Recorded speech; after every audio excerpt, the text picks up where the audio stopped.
Hi, നമ്മുടെ module 1 അടുത്ത ടോപ്പിക്കാണ് കോംപ്ലക്സ് ഫങ്ഷൻസ് എന്ന് പറയുന്നത്. അത് കോംപ്ലക്സ് ഫങ്ഷൻ എന്ന് പറയുന്നത് നമ്മൾ സാധാരണ ഫങ്ഷൻസ് പഠിച്ചതുപോലെ തന്നെ സാധാരണ നമ്മൾ റിയൽ ഫങ്ഷൻസ് ഒക്കെയാണ് നമ്മൾ സ്കൂളിൽ +1 തൊട്ട് പഠിച്ചു തുടങ്ങുന്നത്. അതായത് ഫങ്ഷൻ എന്ന് വെച്ച് കഴിഞ്ഞാൽ ഇതാണ് ഒരു സെറ്റിൽ നിന്നും വേറൊരു സെറ്റിലേക്കുള്ളൊരു മാപ്പിംഗ്. ഇതിനാണ് നമ്മൾ എന്ത് പറയുക? സാധാരണ ഫങ്ഷൻ എന്ന് പറയുന്നത്. അതായത് എ എന്ന് പറയുന്ന സെറ്റിൽ നിന്നും എലമെൻറ്റിൽ നിന്നും ബിയിലേക്കുള്ള മാപ്പിംഗ്, അതിനാണ് നമ്മൾ എന്ത് പറയുന്നത്? ഫങ്ഷൻ വിളിക്കുന്നത്. എയിൽ ഏത് എലമെൻറ്റ് എടുത്താലും അതിന് കറസ്പോണ്ടിങ് ആയിട്ട് ഒരു യുണീക്ക് എലമെൻറ്റ് സ്മോൾ ബി നമുക്ക് എവിടെ ഉണ്ടായിരിക്കും? ക്യാപിറ്റൽ ബിയിൽ ഉണ്ടായിരിക്കും. കണ്ടോ, ഇതാണ് ഇമ്പോർട്ടൻറ്റ്. ഈ unique B element of B നമ്മുടെ ക്യാപിറ്റൽ ബിയിൽ ഉണ്ടായിരിക്കും. അങ്ങനെ എഴുതുന്നതിനാണ് നമ്മൾ എന്ത് പറയുന്നത്? ഫങ്ഷൻ എന്ന് പറയുന്നത്. നിങ്ങളിപ്പോൾ റിയൽ അനാലിസിലൊക്കെ തന്നെ പഠിക്കുന്ന ഫങ്ഷൻസ് എല്ലാം റിയൽ വാല്യൂഡ് ഫങ്ഷൻസ് ആയിരിക്കും കൂടുതലും പഠിക്കുന്നത്. റിയൽ വാല്യൂഡ് ഫങ്ഷൻസ് എന്ന് പറഞ്ഞാൽ, അല്ലെങ്കിൽ real valued function of A real valued variable of A real variable എന്ന് പറഞ്ഞു കഴിഞ്ഞാൽ നമ്മുടെ ഫങ്ഷൻ്റെ ഇൻപുട്ട് എടുക്കുന്ന പോയിന്റ് എടുക്കുന്ന സെറ്റിനെ നമ്മൾ വിളിക്കുന്ന പേര് ഡൊമൈൻ എന്നും, ഔട്ട്പുട്ട് ഉണ്ടാകുന്ന സെറ്റിനെ നമ്മൾ വിളിക്കുന്ന പേരെന്താണ്? കോഡൊമൈൻ എന്ന് വിളിക്കും, അല്ലേ? ഇതിനെ നമ്മൾ ഡൊമൈൻ എന്നും ഇതിനെ നമ്മൾ കോഡൊമൈൻ എന്നും വിളിക്കും. ഈ കോഡൊമൈനിൽ എല്ലാ പോയിന്റും നമുക്ക് കിട്ടണമെന്നില്ല ഔട്ട്പുട്ടായിട്ട്. സോ അതിൽ ഔട്ട്പുട്ട് ഇമേജായിട്ട് വരുന്ന പോയിന്റുകളുടെ കളക്ഷനെ മാത്രം നമ്മൾ വിളിക്കുന്ന പേരാണ് എന്ത്? റേഞ്ച് എന്ന് പറയുന്നത്. അതായത് റേഞ്ച് എന്ന് വെച്ച് കഴിഞ്ഞാൽ basically set of all f of x, അല്ലേ? Set of all f of x, where f of x element of b, ഇതിനെ വിളിക്കുന്ന പേരാണ് എന്ത്? നമ്മൾ റേഞ്ച് എന്ന് പറയുന്നത്. ഓക്കെ, അപ്പം നമുക്ക് ഫംഗ്ഷൻ ഇപ്പോൾ റിയൽ വാല്യൂഡ് ഫംഗ്ഷൻ്റെ ഡൊമൈൻ എന്ന് പറയുന്നതും കോഡൊമൈൻ എന്ന് പറയുന്നതും എന്ത് തന്നെയായിരിക്കും? റിയൽ നമ്പേഴ്സ് തന്നെയാണെന്നുണ്ടെങ്കിൽ നമ്മൾ അതിനെ വിളിക്കുന്ന പേരാണ് real valued function of A real variable. നമ്മൾ കോംപ്ലക്സ് അനാലിസിസ് ആണ് പഠിക്കുന്നത് എന്നുള്ളതുകൊണ്ട് തന്നെ നമ്മുടെ ഫംഗ്ഷൻ്റെ ഡൊമൈൻ എന്ന് പറയുന്നതും കോഡൊമൈൻ എന്ന് പറയുന്നതും എല്ലായ്പ്പോഴും എന്തായിരിക്കും? ഒന്നുകിൽ കോംപ്ലക്സ് നമ്പർ ആയിരിക്കും, അല്ലെങ്കിൽ കോംപ്ലക്സ് നമ്പറിൻ്റെ സബ്സെറ്റ് ആയിരിക്കും. ഓക്കെ, അപ്പം ഒന്നുകിൽ കോംപ്ലക്സ് നമ്പേഴ്സിൻ്റെ സെറ്റ് ആയിരിക്കും, കോംപ്ലക്സ് നമ്പേഴ്സ് ആയിരിക്കും, അല്ലെങ്കിൽ അതിൻ്റെ സബ്സെറ്റോ ആകാം നമ്മുടെ ഡൊമൈൻ. ഓക്കെ, അപ്പോൾ അതുകൊണ്ട് തന്നെ നമ്മൾ നേരത്തെ പഠിച്ച റിയൽ വാല്യൂഡ് ഫങ്ഷൻസ് എല്ലാം തന്നെ കോംപ്ലക്സ് വാല്യൂഡ് ഫങ്ഷനായിട്ട് നമുക്ക് വേണമെങ്കിൽ കണക്കാക്കാം. കാരണം എന്തുകൊണ്ടാണ്? റിയൽ നമ്പർ എന്ന് പറയുന്നത് ബേസിക്കലി എന്തുകൂടിയാണ്? ഒരു കോംപ്ലക്സ് നമ്പർ കൂടിയാണ്. കാരണം ഏതൊരു റിയൽ നമ്പർ എയും നമുക്ക് എങ്ങനെ എഴുതാം? a+i0 എന്ന് എഴുതാം. അപ്പോൾ അതുകൊണ്ട് തന്നെ എല്ലാ റിയൽ നമ്പറുകളും എന്താണ്? ഒരു കോംപ്ലക്സ് നമ്പറാണ്. സോ അതുകൊണ്ട് നിങ്ങൾ ഇത്രയും കാലം പഠിച്ച എല്ലാ ഫങ്ഷൻസും വേണമെങ്കിൽ എന്ത് ഫങ്ഷനായിട്ട് നമുക്ക് കണക്കാക്കാം? കോംപ്ലക്സ് വാല്യൂഡ് ഫങ്ഷൻ ആയിട്ട് കണക്കാക്കാം. കോംപ്ലക്സ് വാല്യൂഡ് ഫങ്ഷൻ ആയിട്ട് കണക്കാക്കാം. ഓക്കെ, മനസ്സിലായോ? അപ്പോൾ ഇതാണ് ഫങ്ഷൻ എന്ന് പറഞ്ഞാൽ അതിൻ്റെ ഏറ്റവും ബേസിക് ആയിട്ടുള്ള കാര്യം. ഇനി ഡൊമൈനെ നമ്മൾ ഷോർട്ടായിട്ട് എങ്ങനെ എഴുതും? ഒരു എഫ് എന്ന് പറയുന്ന ഫംഗ്ഷൻ്റെ ഡൊമൈനെ നമ്മൾ ഇങ്ങനെയാണ് നൊട്ടേഷൻ, ഡൊമൈൻ ഓഫ് എഫ് എന്ന് എഴുതുന്നത്. ഇനി റേഞ്ച് ഓഫ് എഫ് എന്ന് നമ്മൾ എങ്ങനെ എഴുതും? Range of F. ഇതാണ് നമ്മുടെ പൊതുവെ നമ്മൾ ഉപയോഗിക്കുന്ന നൊട്ടേഷൻ എന്ന് പറയുന്നത്. നിങ്ങൾ സ്കൂളിൽ പഠിച്ച ഒരു എക്സാമ്പിൾ വേണമെങ്കിൽ പറയാം. ഇപ്പം F of X equal to x². Okay, നമ്മൾ സ്ക്വയർ ചെയ്യുക എന്ന് പറഞ്ഞ ഫംഗ്ഷൻ. നമ്മുടെ ഡൊമൈനായിട്ടും ഞാൻ റിയൽ നമ്പേഴ്സ് എടുത്തു, കോഡൊമൈനായിട്ടും എന്തെടുത്തു? റിയൽ നമ്പർ എടുത്തു. ഓക്കെ, ഇത് ഡൊമൈനായിട്ട് എടുത്തു, ഇത് നമ്മുടെ കോഡൊമൈനായിട്ടും നമ്മൾ റിയൽ നമ്പർ എടുത്തു. നമുക്കറിയാം ഏതൊരു റിയൽ നമ്പറിനെയും സ്ക്വയർ ചെയ്ത് കഴിഞ്ഞാൽ നമുക്ക് കിട്ടുന്ന എന്തായിരിക്കും? ഒരു പോസിറ്റീവ് റിയൽ നമ്പർ ആയിരിക്കും, ശരിയല്ലേ? അപ്പം എപ്പോഴും ഔട്ട്പുട്ട് എന്ന് പറയുന്ന x² വാല്യൂ എന്തായിരിക്കും? Always greater than or equal to 0 ആയിരിക്കും.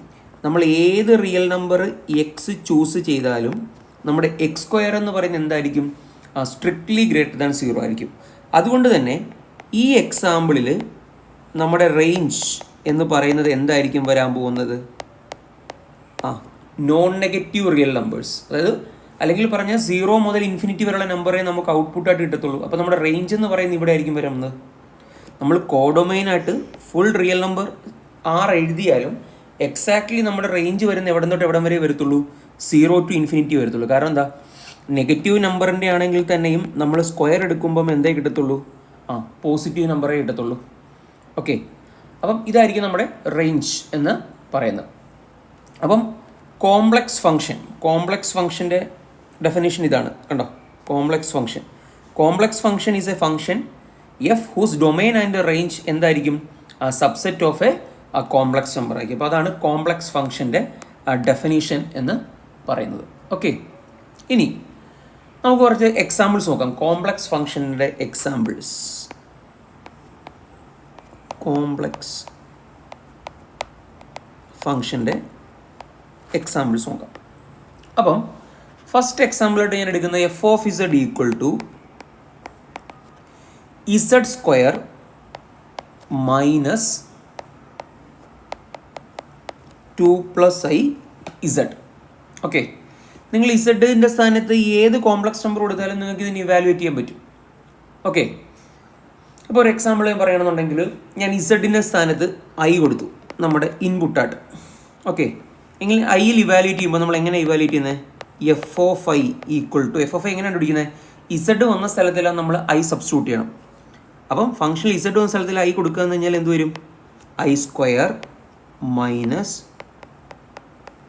2 + i ഇൻറ്റു ഐ.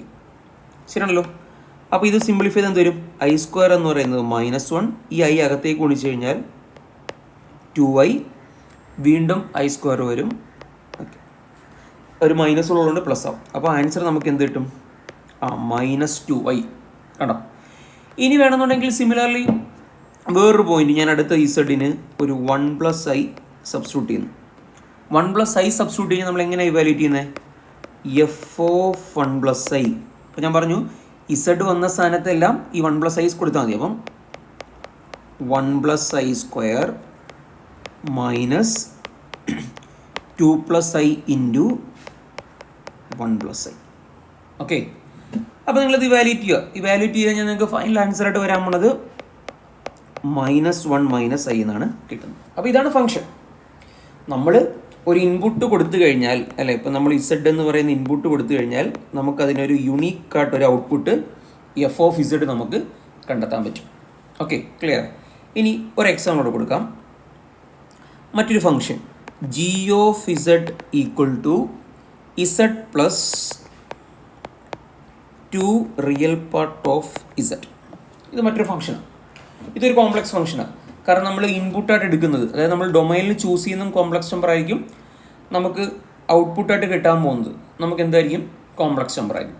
അപ്പോൾ വേണമെങ്കിൽ ചില പോയിന്റ് നമുക്ക് ഇവാലുവേറ്റ് ചെയ്യാം. അപ്പോൾ ഐ എന്ന് പറഞ്ഞ പോയിന്റിൽ അപ്പോൾ നമുക്ക് നോക്കാം. ജി ഓഫ് ഐ കണ്ടുപിടിച്ചാൽ എന്ത് വരും?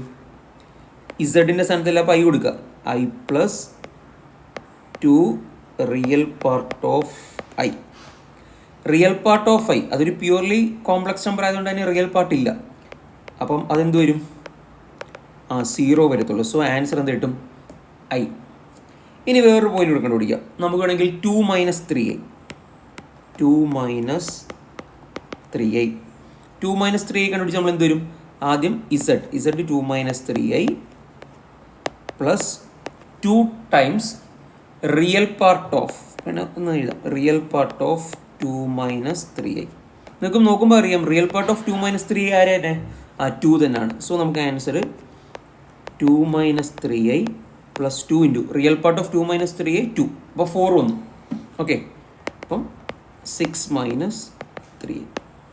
ഓക്കെ, അപ്പോൾ ഇങ്ങനെയാണ് നമ്മൾ കോംപ്ലക്സ് ഫംഗ്ഷൻ ഇവാലുവേറ്റ് ചെയ്യുന്നത്. നമ്മൾ ഫംഗ്ഷൻ ചെയ്യുന്നത് പോലെ തന്നെ ഒരു അഡീഷണൽ വ്യത്യാസം ഇത്രേ ഉള്ളൂ. ഇത്രയും നാൾ നമ്മൾ പഠിച്ചത് റിയൽ ആയിരുന്നു പഠിച്ചിരുന്നെങ്കിൽ നമ്മൾ ഇനി തൊട്ട് പഠിക്കാൻ പോകുന്നത് എന്തായിരിക്കും? നമ്മുടെ ഡൊമൈൻ എന്ന് പറയുന്നതും കോഡൊമൈൻ എന്ന് പറയുന്നതും എന്തായി തീരും? ഒന്നുകിൽ കോംപ്ലക്സ് നമ്പർ സിയോ അല്ലെങ്കിൽ അതിൻ്റെ സബ്സെറ്റോ വരും. ഓക്കെ, അപ്പോൾ ഇത്രയുള്ള വ്യത്യാസം. ഇനി ചില സിറ്റുവേഷനിൽ നമുക്ക് ഡൊമൈൻ തന്നിട്ടില്ല എന്നിരിക്കട്ടെ. ഡൊമൈൻ തന്നിട്ടില്ലെങ്കിൽ ആ ഫംഗ്ഷൻ എടുക്കുന്ന വാല്യൂസിൻ്റെ കളക്ഷൻ, അതിനെ നമ്മൾ ഡൊമൈൻ എന്ന് വിളിക്കും. അതാണ് നമ്മുടെ natural domain. Okay, natural domain എന്ന് പറയുന്നത്. ഓക്കെ, ചില സമയത്ത് അവർ ക്വസ്റ്റിനകത്ത് പറയത്തില്ല F from C to C ഇങ്ങനെ തന്നിട്ടുണ്ടാകത്തില്ല, എക്സാക്ട്ലി ഇങ്ങനെ തന്നിട്ടില്ല. ഈ ഡൊമൈൻ ചിലപ്പോൾ തന്നിട്ടുണ്ടാകത്തില്ല. ഡൊമൈൻ തന്നിട്ടില്ല എന്നുണ്ടെങ്കിൽ ഏതൊക്കെ കോംപ്ലക്സ് നമ്പറുകൾ എടുത്തു കഴിഞ്ഞാൽ ഫംഗ്ഷൻ വാലിഡ് ആവും. ഓക്കെ, ഏതൊക്കെ കോംപ്ലക്സ് നമ്പർ എടുത്തു കഴിഞ്ഞാൽ നമ്മുടെ ഫംഗ്ഷൻ വാലിഡ് ആവും, ആ പോയിന്റുകളുടെ മാത്രം കളക്ഷൻ, അതിനാണ് നമ്മൾ എന്ത് വിളിക്കുന്നത്? ആ നാച്ചുറൽ ഡൊമൈൻ എന്ന് വിളിക്കുന്നത്. ഒരു ഉദാഹരണം പറയാം. അപ്പോൾ നമ്മൾ മുകളിൽ പറഞ്ഞ എക്സാമ്പിൾ എടുക്കാം. F of Z equal to Z square minus 2 + i Z. Okay, ഇവിടെ നിങ്ങൾ ഇസഡിൻ്റെ സ്ഥാനത്ത് ഏത് കോംപ്ലക്സ് നമ്പർ എടുത്താലും കുഴപ്പമില്ല. നിങ്ങൾ ഏത് കോംപ്ലക്സ് നമ്പർ എടുത്താലും നിങ്ങൾക്ക് എഫ് ഓഫ് ഇസഡ് കണ്ടുപിടിക്കാൻ പറ്റും. Okay, F of Z valid ആയിരിക്കും ഏത് കോംപ്ലക്സ് നമ്പർ ഇസഡ് എടുത്താലും. ഓക്കെ, എങ്കിൽ ഈ കേസിൽ നമ്മുടെ നാച്ചുറൽ ഡൊമൈൻ എന്ന് പറയുന്ന ആരായിട്ട് തന്നെ നമ്മൾ എടുക്കണം? സി ആയിട്ട് തന്നെ എടുക്കണം. ഇനി മറ്റൊരു എക്സാമ്പിൾ പറയാം. G of Z equal to Z plus 2 real part of Z. Okay, നമുക്കറിയാം ഏത് കോംപ്ലക്സ് നമ്പറിനും റിയൽ പാർട്ടുണ്ട്. ആ നമ്പറിനെ നിങ്ങൾക്ക് എന്തുകൊണ്ട് ഗുണിക്കാൻ പറ്റും? 2 കൊണ്ട് ഗുണിക്കാൻ പറ്റും. എന്നിട്ട് അതിന് ഇസഡോട് ആഡ് ചെയ്യാൻ പറ്റും. അപ്പം എനി കോംപ്ലക്സ് നമ്പർ ഇസഡ് എടുത്താലും നമ്മുടെ ജി ഓഫ് ഇസഡ് എന്തായിരിക്കും? വാലിഡ് ആയിരിക്കും. അപ്പം അതുകൊണ്ട് തന്നെ ഈ കേസിലും നമ്മുടെ നാച്ചുറൽ ഡൊമൈൻ ആയിട്ട് ആരെ തന്നെ എടുക്കാൻ പറ്റും? നമുക്ക് സിയെ തന്നെ ചൂസ് ചെയ്യാൻ പറ്റും. ഇനി പറ്റാത്തൊരു സിറ്റുവേഷൻ പറയാം. നാച്ചുറൽ ഡൊമൈനായിട്ട് സി എടുക്കാൻ പറ്റാത്തൊരു എക്സാമ്പിൾ പറയാം. ഇപ്പം H of Z equal to, പൊതുവെ ഡിനോമിനേറ്റർ വരുന്ന കേസിലാണ് ഈ പ്രോബ്ലം വരുന്നത്. H of Z equal to Z by Z square plus 1. നിങ്ങൾ നോക്കുക, ഇവിടെ നിങ്ങൾക്ക് ഏത് ഇസഡ് വേണമെങ്കിലും ചൂസ് ചെയ്യാൻ പറ്റുമോ? എനി ഇസഡ് ചൂസ് ചെയ്യാൻ പറ്റുമോ? നിങ്ങൾ ആലോചിച്ച് നോക്കുക, എനി ഇസഡ് ചൂസ് ചെയ്യാൻ പറ്റുമോ? പറ്റത്തില്ല. കാരണം നമ്മുടെ ഡിനോമിനേറ്ററിൽ ഇവിടെ ആര് വരുന്നുണ്ട്? ഇസഡ് സ്ക്വയർ പ്ലസ് 1 വരുന്നുണ്ട്. ഈ ഇസഡ് സ്ക്വയർ പ്ലസ് 1 0 വരുന്ന പോയിന്റിൽ നമുക്ക് എച്ച് ഓഫ് ഇസഡ് കണ്ടുപിടിക്കാൻ പറ്റത്തില്ല. കാരണം അപ്പോൾ ഡിനോമിനേറ്റർ 0 എന്നത് ഇൻഫിനിറ്റി ആയിപ്പോൾ. അപ്പോൾ ഇസഡ് സ്ക്വയർ പ്ലസ് 1 0 വരുന്ന എപ്പോഴാണ്? ഇസഡ് സ്ക്വയർ പ്ലസ് 1 0 വരുന്നത് ഇസഡ് സ്ക്വയർ ഈക്വൽ ടു എന്താവുമ്പോൾ? -1 ആകുന്നു. ഈ ഇസഡ് സ്ക്വയർ -1 ആകുന്നത് എപ്പോഴാണ്? ഇസഡ് ഐ അല്ലെങ്കിൽ എന്താകണം? -i ആകണം. അപ്പോൾ ഇസഡ് ഐ അല്ലെങ്കിൽ -i ആകുന്ന സിറ്റുവേഷനിൽ നമുക്ക് എന്തെടുക്കാൻ പറ്റത്തില്ല? ആ ഇസഡ് ചൂസ് ചെയ്യാൻ പറ്റത്തില്ല. ആ ഇസഡ് ചൂസ് ചെയ്ത് കഴിഞ്ഞാൽ കുഴപ്പം, നമ്മുടെ ഡിനോമിനേറ്റർ എന്തായിപ്പോവും? 0 ആയിപ്പോവും. ഡിനോമിനേറ്റർ 0 ആയിക്കഴിഞ്ഞാൽ ഫംഗ്ഷൻ മൊത്തം എന്തായിപ്പോവും? Not defined ആയിപ്പോവും. അപ്പോൾ അതുകൊണ്ട് നമ്മൾ ഈ കേസിൽ നാച്ചുറൽ ഡൊമൈനായിട്ട് ആരെ ചൂസ് ചെയ്യണം? സിയിൽ നിന്നും ആരെ ഒഴിവാക്കണം? ഐയെയും -iയെയും നമ്മൾ ഒഴിവാക്കണം. അപ്പോൾ ഇതാണ് നാച്ചുറൽ ഡൊമൈൻ കൊണ്ട് ഉദ്ദേശിക്കുന്നത്. മനസ്സിലായോ? അപ്പോൾ ഇതാണ് ഏറ്റവും ബേസിക് ആയിട്ടുള്ള ഫംഗ്ഷൻ എന്ന് പറഞ്ഞ ടോപ്പിക്. ഓക്കെ.